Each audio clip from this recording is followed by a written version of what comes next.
When I tell you the absolute drama in these emails, it is Real Housewives who. That's what I want to know.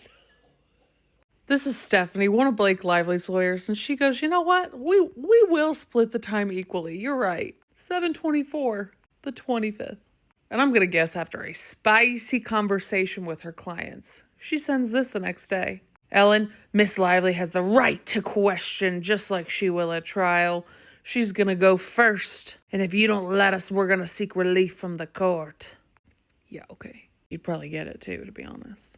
And then Ellen's like, yeah, okay, so that's not normal practice, but we also know he's got schedule limitations. He can only do anything from 8 to 4:30, which is 8.5 hours. They need 7 hours of deposition. Plus they got, they got a little snack in there. They got to have a nice lunch. They got to go potty sometimes. Apparently he was a pretty challenging guy to pin down. And then she goes into the Carol situation. We know what happened with Miss Carol, right? Remember? And then I will say she doesn't specify. She says that they used their entire 3.5 hours, but then also delayed things. So how much time did the Wayfarer parties actually get to question her, I wonder? That would probably tell me whether or not they got enough. It seems to be pretty vague there with the rushing. We might be hyperbolous there, but, just keeping an open mind. Then she kind of gets into why the rules are set the way they are for who deposes who first and why they're being bizarre with their request, but whatever. And she goes, in order to keep from, fighting, we will accommodate. But let's set some ground rules so we can both have fair and equal time given his time restrictions. So she goes, let's say a hard stop at noon, and then they'll do the afternoon and Blake can go first, no problem. We'll keep the breaks and the lunch short so that we can meet everybody's time. Seems reasonable. I think, Ellen, this sounds very fair. I don't know if you're ever going to see this, but you sound like you're a very fair person. But what do you know?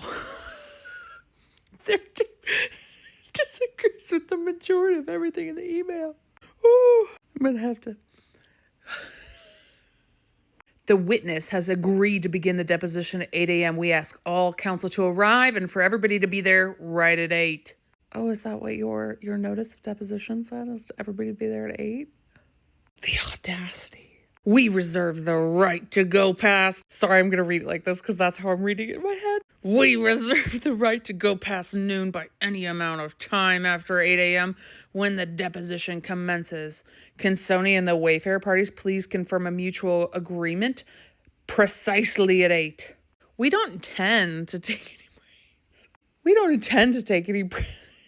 But you know that they're going to look at the Josh Greenstein guy and go, okay, buddy, you're going to need to take a 30-minute shit at like 9 a.m. They choached him. And plus, if the videographers and the reporters need a break, they need to have their breaks, right?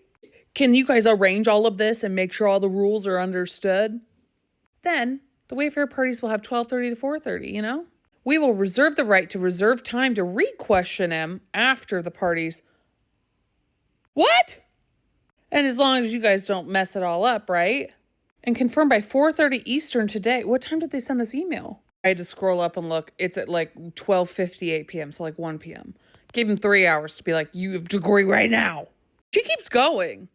Miss Lively continues to reserve the right to keep the deposition open if she's unable to obtain 3.5 hours of deposition timing. AKA if Josh Greenstein needs to go take a 30-minute shit at 9 a.m., then, she can go over. Even if you guys don't get your full time. Ooh, and I'd love the lawyers to point in on this one. Finally, we do think it's worth pointing out that the Wayfarer party's insistence that they are entitled to begin examinations simply because they were the first to notice certain depositions is contrary to law. Didn't you know? Well, it was once settled. That rule was abolished in 1970. Can't you guys get with it? Ellen, you deserve a crown. As the council's been informed, the deposition was noticed for 10, but we've agreed to start at 9. We'll be ready to commence right at 9. We do not insist on breaks during her questioning on the condition that Lively agree to not request breaks during our examination. She's like, get over the break thing. Like, we'll figure it out, but we just need to be able to have our time for our questioning. We don't object just after we have completed our equal amount of time. Where, again, accommodating your highly unusual request that they go before, after we've already noticed it. Absent your agreement, we will begin our examination of Mr. Greenstein at 9 a.m., an hour earlier than the notice time. Please confirm your assent. There will be no further negotiations. This agreement applies to Mr. Greenstein's deposition only and is not to be construed as a general agreement that Miss Lively has a right to begin every exam, no matter who noticed the deposition. I am still waiting for a citation of authority that supports your contention that the plaintiff takes precedence at the deposition because they're going to present their case to the jury first. She's like, show me the fucking research. Give me the receipt. Let's go. Stephanie got real wrapped up on the 12:30 to 4:30, like, no, you gotta have 4 hours. And this is when she starts getting scary. Everybody's going to be there at 8 a.m., regardless of if you are. So if you don't agree, then we're going to seek relief from the court. And because we're at an impasse of your unilateral demand, Miss Lively's repeated good faith attempts to find an amicable solution in order to accommodate this very important person, it sounds like. Ellen left him on red. And she sends another email. Stephanie goes, hey, if we don't hear from you by 5:30, we're going to seek an order. We think it's in everybody's best interest that you don't want that. You just need to agree. Let me get a little peep from the Greenstein Council. Hey, just to let you know, this is the only time we're available.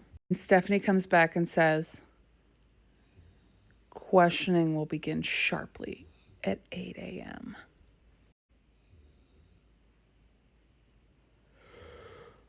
That bitch. I don't know what just came out of me.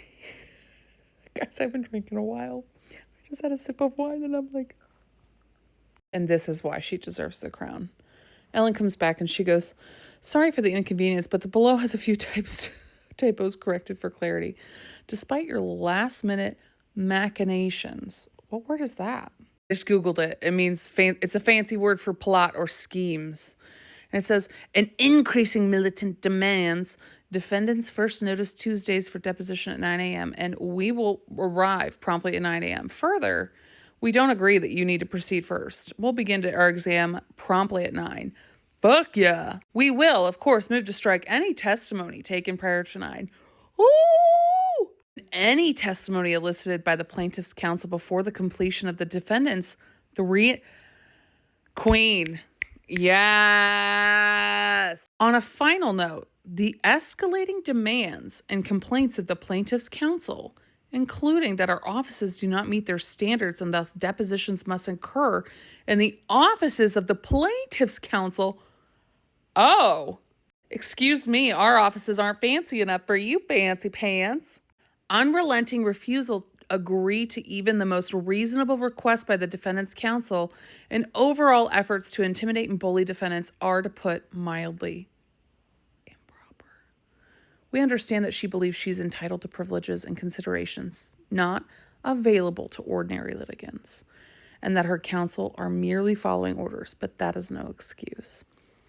I am still waiting for the authority for the absurd notion that she's entitled to begin all cross-notice depositions.